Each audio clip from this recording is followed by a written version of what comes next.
hiding the gun. I'll make my final stand. Today we're going to be doing a takedown on an Ithaca Model 37. So here's the Ithaca Model 37. This is the featherweight.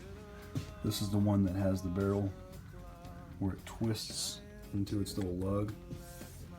And notice the receiver has the locking pins. Standard 37. I already took the stock off for ease of the video. Aside from that, fairly simple. It looks complicated, but very simple gun. Okay, first things first, we take off the barrel. Barrel's pretty simple. Don't let it confuse you, it's not very complicated. Inside here, you'll see a little tiny pin that goes into the receiving lug on top of the barrel. Oh, it's like a barrel bracket. This thing, as you twist it, you'll see that lug start to go inside. It'll come out of that little notch. I like to pull this back sort of a half cock or so to get the tension off the barrel. Anyway, all you do now with the barrel, it slides out, comes apart. It's a 90 degree. There's that locking lug we were talking about. See how it slides into that?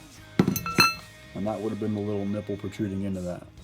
As I twist it out, the nipple goes up, in. As I twist it back, it comes off. Now we're going to begin disassembly on the receiver. Pretty easy. I know it looks confusing, but don't stress. So you have one pin here that holds a trigger guard, and then you have a pin with the locking screw that holds the ramp. And the same on the other side. So first things first, loosen this bolt up, and it'll come out. Now if it comes out and gets stuck, it's going to be the hammer hitting this ramp right here. So if it gets stuck, see how the hammer is hitting that? All you do is push it forward a little fire, and now you could pull it back and sort of angle it out.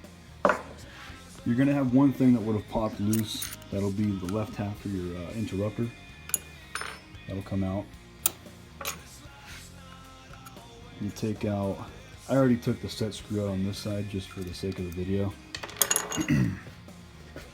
But you're going to take out the set screw on this side. And then you're going to take out the actual pin that goes on the inside of the ramp itself. I could just take the ramp out right now. If you look at the ramp has a hole in it. See, these pins kind of look like this. They sit inside of that hole. And this is how your ramp pivots on the flat portion of that pin, see? Now that that's out, you basically pull your arm back. Well, you pull the fore end back. The fore end has an arm right here. That arm has a little receiving hole, just like this ramp has a hole. Right here. And if you look at this, there's a notch. See a little notch? You basically take this, put it in the notch, and push it. It's spring-loaded back, so if you let go, it'll snap back. But you push it over, and you move this away. That's all. Now this will be able to come out. Pull it straight back out. See what that looks like is this. Spring loaded out. And if you look at the inside of your arm, you can see it in there. It just goes in one of the little pieces, one of the sides. Now this is as far as you really need to go, but if you did need to take down your other interrupter, you have a little tiny sort of a pin that comes out like this. See?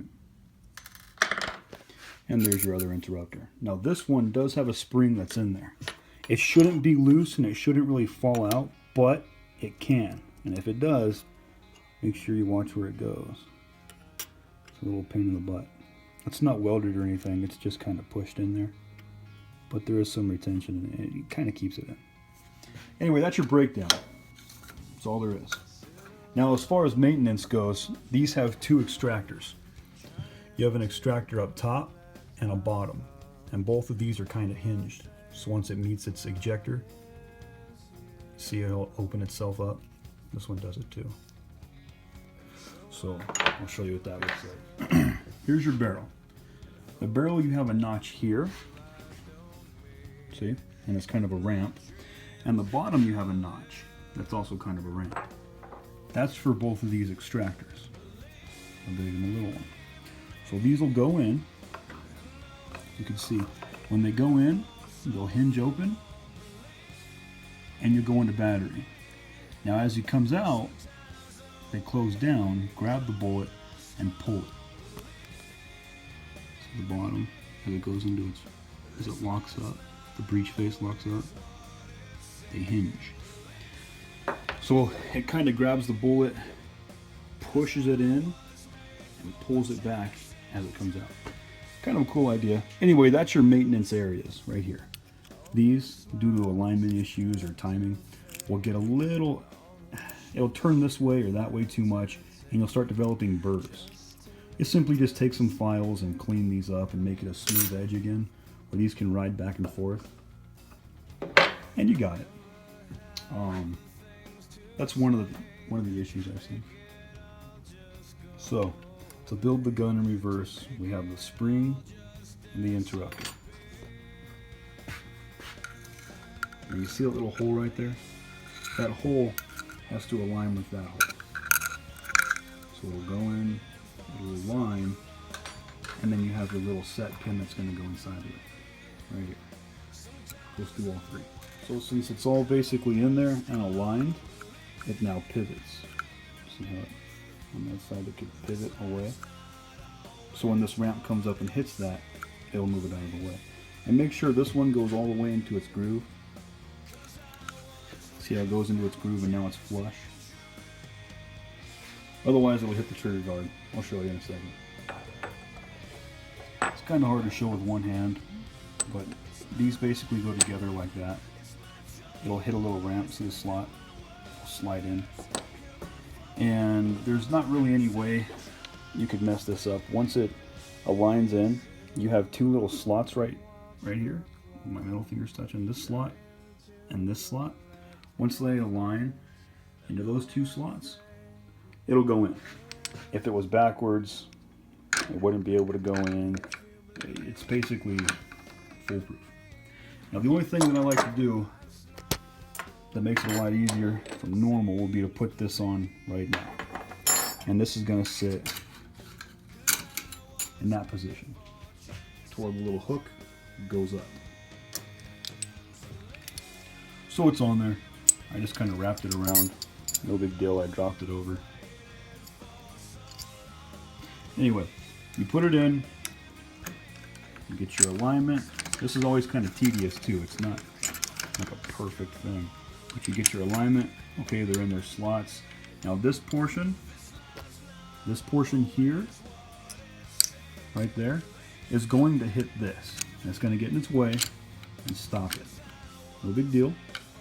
I like to put a pick in and pull it away a little bit. Once it's pulled away, it'll slide right past that. And now it's not going to let it back out. So now we put the ramp in. We start screwing them in. You'll see them meet a little bit of a tension right there. And all you do is kind of bring the hole to it. Sooner or later it'll find it. And there. Where are you? There it goes. Okay. Tighten it down. Same thing on this side. We're going to put this in. Screw it in. And the ramp will find a little hole. Ah, there you go. Okay, now it's on the hole. Cool. There's your bolts locked in. I'm going to do the same thing to this side. So I'm going to take the screwdriver. It doesn't have to be rock hard like crazy. It could be a little loose. It could be right here. That's okay.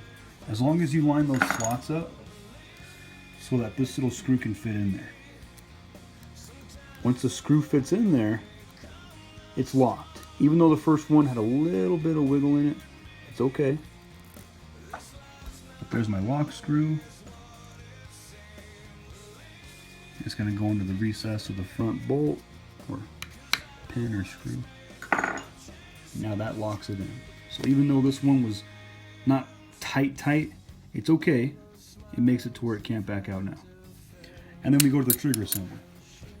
If you guys are wondering how to hook this fore-end back up to the bolt, it's pretty simple. The eye will come in, well, the arm will come in and have a little eye on it, like a hole. And remember that little pin right here?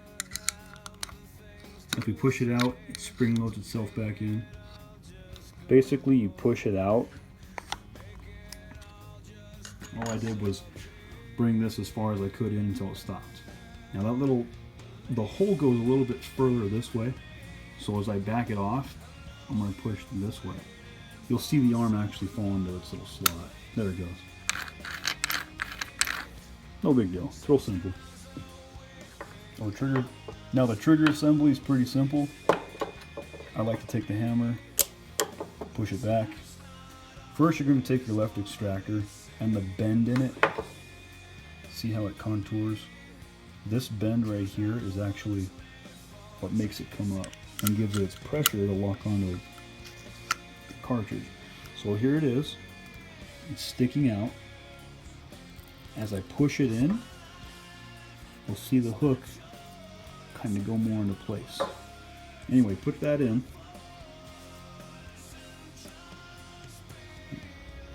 And then you take this, you take these two little rails, see on the left, right here and the right, and you line them up with those rails. So once it goes in, make sure this doesn't fall out, but slide it forward. Now that you have tension on it, it's going to hold it in, and this can't fall out. Now what we were talking about earlier was this. That little screw right there, the pin. If that pin gets in the way, it'll hit the trigger guard and it'll keep it from functioning. So you need to make sure it, here, I'll show you this one. You need to make sure it goes in the recess, and this can now go in front of it. Once it's in, you'll line up those holes, screw the back on.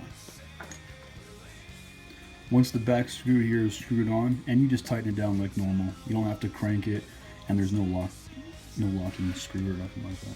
Once it's in, you're going to function as normal. Now, these ramps, if you're wondering how the interrupters work, that interrupter right there will keep a bolt, well, a cartridge, from basically coming out this way.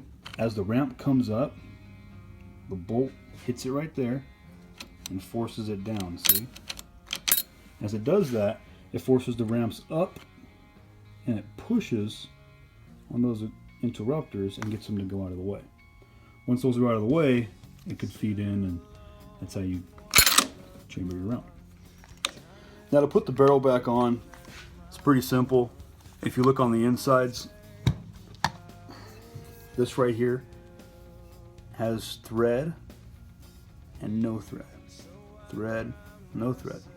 So basically, you put it in and then you turn it. And that's how those lock sort of in this little lug right there. See how it has thread and no thread? So it would go in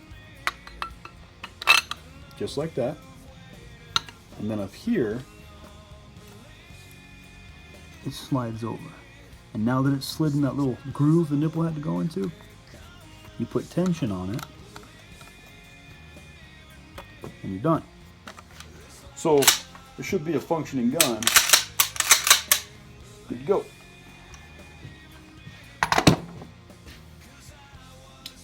Here, watch. This last one we'll show you in slow motion. And we'll show it quick, too.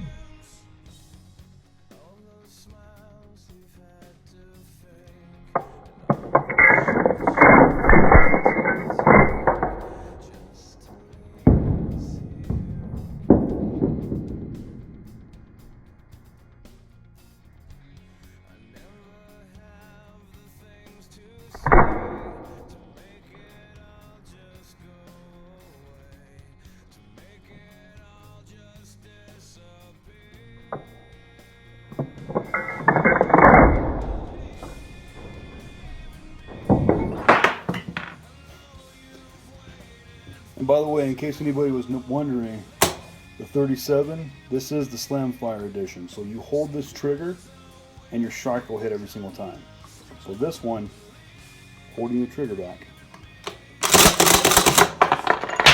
Very fast. Alright guys, that was your tutorial on the Ithaca Model 37. That follows all the 37s. This is the featherweight, but same thing. Any other guns you guys want to see, just let us know.